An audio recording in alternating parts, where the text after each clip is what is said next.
So yan guys, what's up mga katikman? So another day, another food vlog. Punta naman tayo sa Vietnam. Yan mga idol. So Vietnam, dito lang po sa San Pablo mga idol. So dito lang sa Kalihan, San Pablo City. Malapit lang po sa traffic lights, malapit sa Parconville. Yan, napakadali lang naman po yun ito makita kasi dito lang sa tabi ng Maharlika Highway. Yan.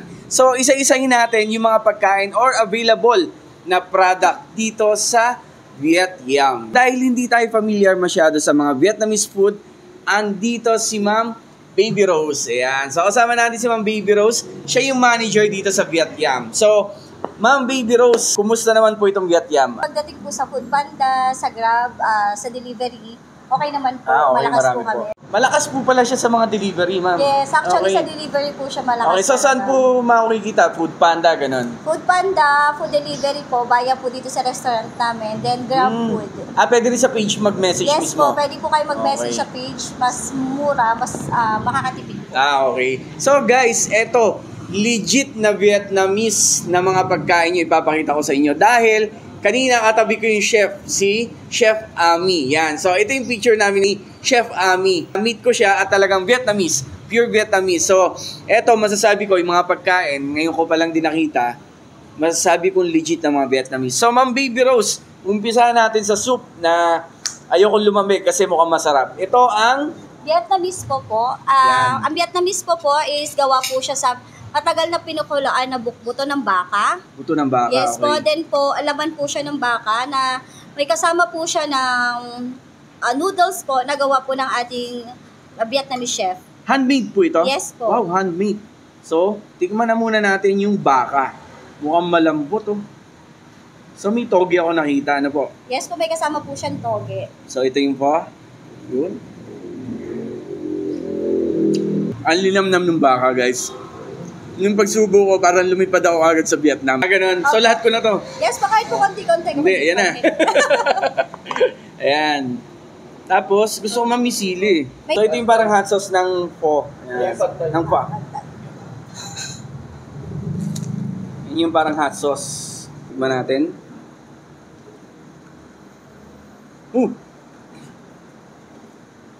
So, tignan natin yung handmade noodles nila. Yun.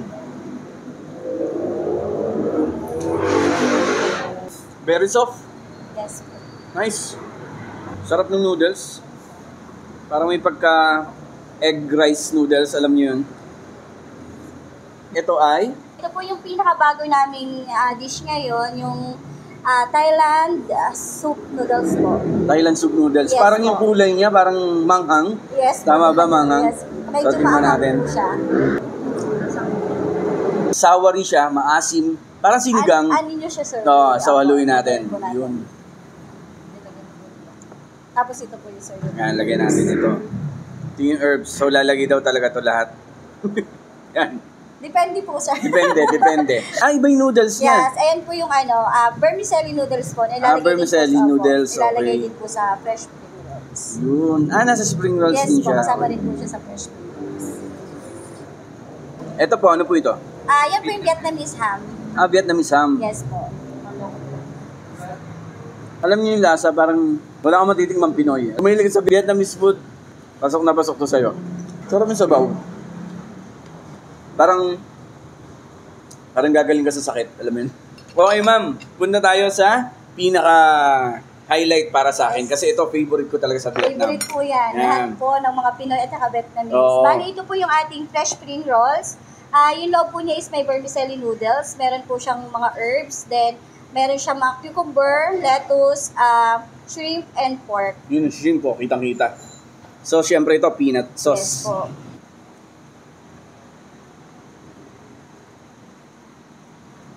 Kakaiba yung mga natitigman ko na Pinoy style dito sa atin. Pero ito talaga, Vietnamese sa Vietnamese. Oh. Buhay na buhay yung mga herbs, yung mga lasa niya. Ito naman po isa ay Ayan naman po yung ating fried spring rolls. fried spring Fried rolls. spring rolls po, pinagkaiba po niya sa lumpia dito sa atin, sir. Is may kasama po siyang mushroom, may kasama siyang sweet potato, then... May sweet potato. Yes po. Tapos ito naman po, Ayan po yung sauce po natin. Actually, dalawa po yung sauce na pwede sa kanya. Pwede pong hot sauce, Pwede po siya sa Fish sauce. fish sauce and pwede rin po siya sa peanut sauce. Ah, okay. Ano to? Vietnamese fish sauce? Yes Ano ba? Ito ang gusto ko. Pwede rin to doon sa fresh spring roll. Yes, pwede din rin po sir. Depende po sa kalasa nyo kung saan nyo po mas gusto yung dip. Ang meaty nung lasa. Pero, hindi mo alam, sweet potato pala yun, ano? Like, Tapos, hindi may mo mushroom alam. din, ano Yes po? po. Harap. Pag pumunta kayo dito, wag nyo hindi orderin to. Sarap nito. So, next natin ay banh mi. Banh mi. Ayan po ang Banh mi Vietnam. Na may palamang sili. Char. So, mukhang manghang po to ah. Hindi naman siya Hindi ganun naman kaanghang, masyado. sir. Pero depende sa inyo, sir. Pwede naman kayo mag-request ng maanghang. Pwede rin po hindi. Ay, So, kung may masusunod, yes, ano? po. Ayan po, sir, ay grilled pork banh mi natin. May kasama po siyang grilled pork, then butter ng chef from Vietnam, then Okay po. hot sauce, then cucumber po. Nakita ko maraming klase ng banh mi. Yes po. Bali, ito Tapos po ito yun, naman sir. yung isa, yung mini. Mini banh mi. Bali, ito po, sir, tatlong flavor po. Meron Ah, po, iba't ibang flavor po ito. Iba't ibang flavor po. Meron siyang chicken banh mi, grilled pork banh mi, at saka po yung isa, ito po yung traditional banh mi na may kasamang Vietnamese ham, may kasamang okay. grilled pork, at saka may So, kasama pwedeng siyang... umorder ng ganyan na iba't iba Yes yung po, flavor. opo. Okay. Tapos yung dough niya, si chef lang din ang gumawa. Yes po, handmade po yan. Handmade din. O, di ba? So, tingnan natin itong grilled pork banh mi.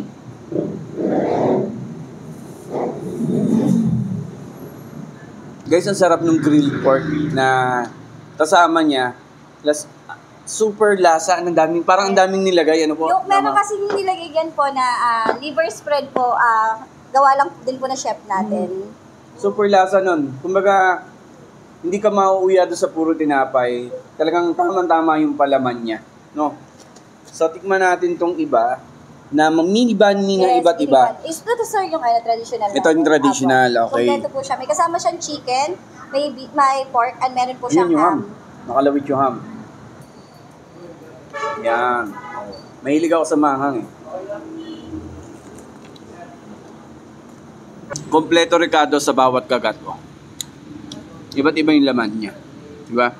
Alam mo yung kahit ibang klase siya ng food, para sa mga takot dyan tumikim ng ibang food, magugustuhan nyo rin yung mga lasa nito, promise. So, huwag kayong matakot na tumikim ng iba, di ba? Ang sarap yung Vietnamese food dito. Ito, ang sarap to. Ang ganda ng kanilang ginawa, di ba? Ito po ang papaya salad. Papaya salad Yun, po. papaya salad. Okay. Okay. So, lagay natin. Huwag niyo po lahat sir para... Yun, doon lang sa part ko na. Ano itong kasama? pork po yan. Pork And shrimp. Mm. Parang siya po yung pinaka-appetizer. Nahuli appetizer natin. Bali, ayan po sir, bago po sa aming menu yan. Bago to? Opo, kayo pa lang po yung first Uy. na pinatikim namin. Titingnan natin yung bagong menu nila. Alam mo yung atsara, hindi ganun na lasa. Pero masarap na papaya, alam mo yun? Lasang Vietnamese. Gusto ko siya, yung pagkaasim niya, tama-tama lang kasi mahilig din ako sa atsara. Pero malayo sa lasa na atsara, okay? Tapos may shrimp.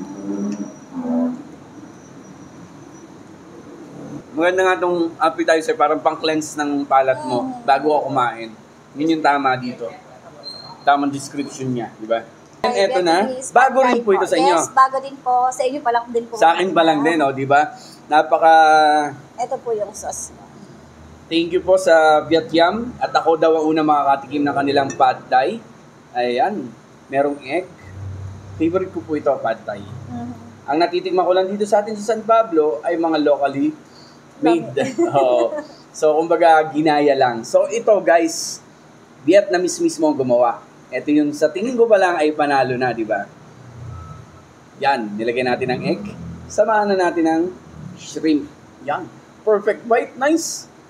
Pad thai, mga idol, oh.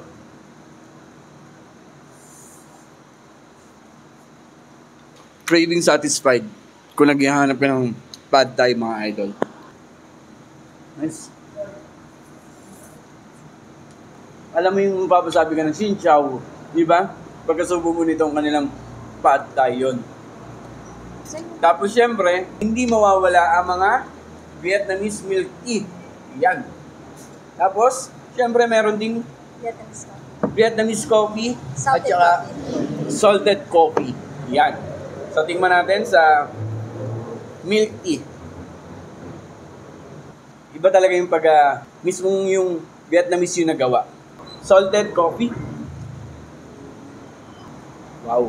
Pati mga drinks kakaiba. Tapos, traditional Vietnamese iced coffee. Ito yung talagang marerefresh ka. Pag kumain ka dito, hindi ka pwede magpawala ng drinks. So yun guys, masasabi ko po sa inyo, kung kayo, sanay lang tayo sa Filipino food or sa mga alam lang natin na pagkain, why don't you try Vietnamese food? Masarap siya, hindi po siya nakakasuka kainin or something. Huwag kayong matakot tikman, di ba? Try nyo muna, umorder kayo online. So yun guys, puntahan nyo na rin at tikman itong Viet Yam dito po sa Kalihan, San Pablo City. At good news mga idol, kapag nag-dine-in kayo dito, sabihin nyo lang yung hashtag na TikmanMoto Food Vlog. Ayan po, sabihin nyo lang, makakakuha kayo ng 10% discount kapag nag-dine-in kayo. O diba, 1 month lang yan mga idol. So, punta na kayo dito, tikman nyo na itong Viet Yam. Masarap, promise. Hindi ako mapapaya. Thank you!